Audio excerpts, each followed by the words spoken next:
So let's move into your journal. You have a journal. It's Yes. called Dreams, if you want to show it to the audience Yay. again. Yes. Here it is. This is what it looks like. It's called Dreams.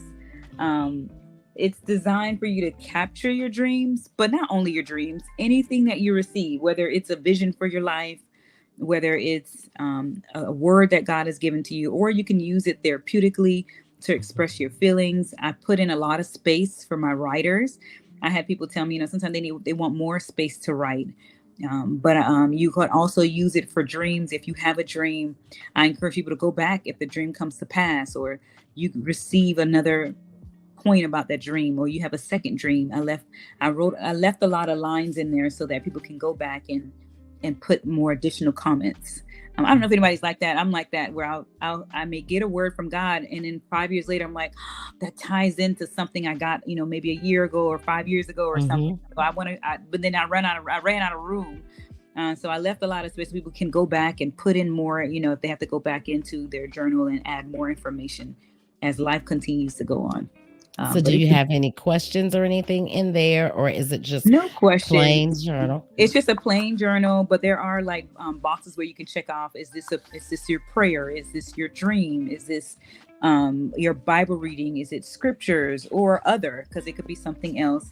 What I found was that I had so many people coming to me from different churches, and they would show me their dream, like a journal. They'll show me their journal, and they would say, "Oh, I can't remember if this was a dream or if this was a vision."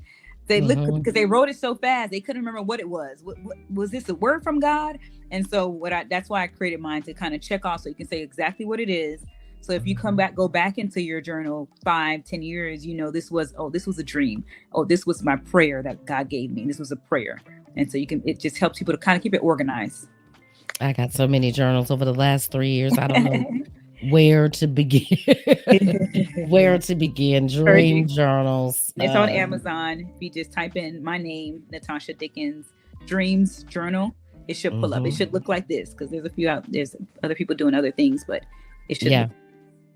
Yeah, dream. everybody's doing the journaling. How do you find that journal method for you? And do you offer that Oh, as a part of your therapy for your clients, whether they be children or adults? I sometimes go out and buy them the journal. That's how much I believe in journaling. I Wow. think journaling is a great way to it's been shown through research, just getting your feelings out. It helps Mhm. you to get things out. My husband's journaling. He's not here for me to tell him that. He's back into journaling. I was so excited to see that. And it's a great way for both men and women. I think some people think it's just for children, men, women. I've seen effective across the board. Marriage individuals. Journaling is a great way to get your feelings out, not just for feelings. You could write your dreams, your hopes, aspirations, goals in their journal. I encourage people to write their dreams. That's why I wrote the dreams journal. Don't just, because if God gave you a dream, He's giving the dream to you.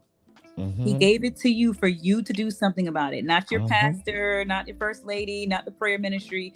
Yes, you can hand it off to them, but He's giving that dream for you to do something about it, to pray about it, to see, make sure, pray against it, pray for it, whatever the dream might be. Mhm.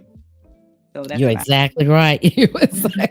You're exactly right. We're gonna decipher my dream. I'm gonna tell you my thoughts and see if we Okay. line up after the show. But you said something, and I don't have this on here to talk about, but I'd like to see your opinion or hear your opinion about it.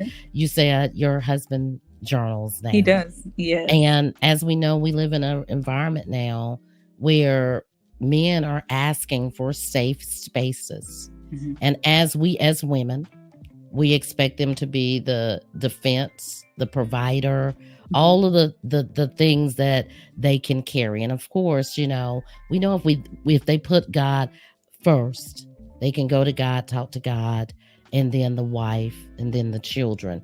But we see in more in the society that they're looking for safe places, and they're calling out. They're Mhm. saying, and some are forming their own groups. We need a place to talk to. Mhm. And women by nature, we're emotional creatures. They Mhm. kind of hold everything inside, and we don't expect them to talk about things. So, in journaling, in the adult part of your counseling, Is that something that you come across a lot?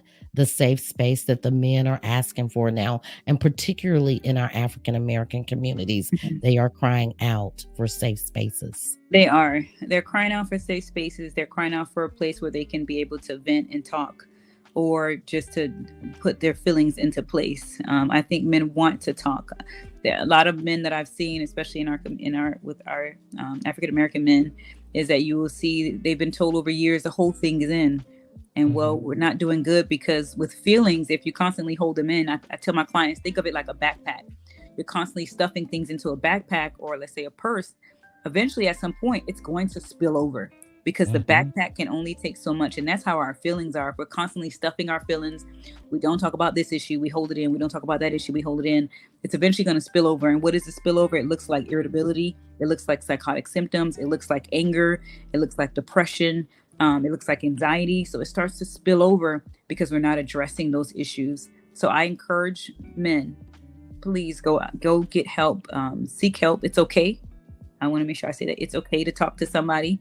Mhm. A lot there,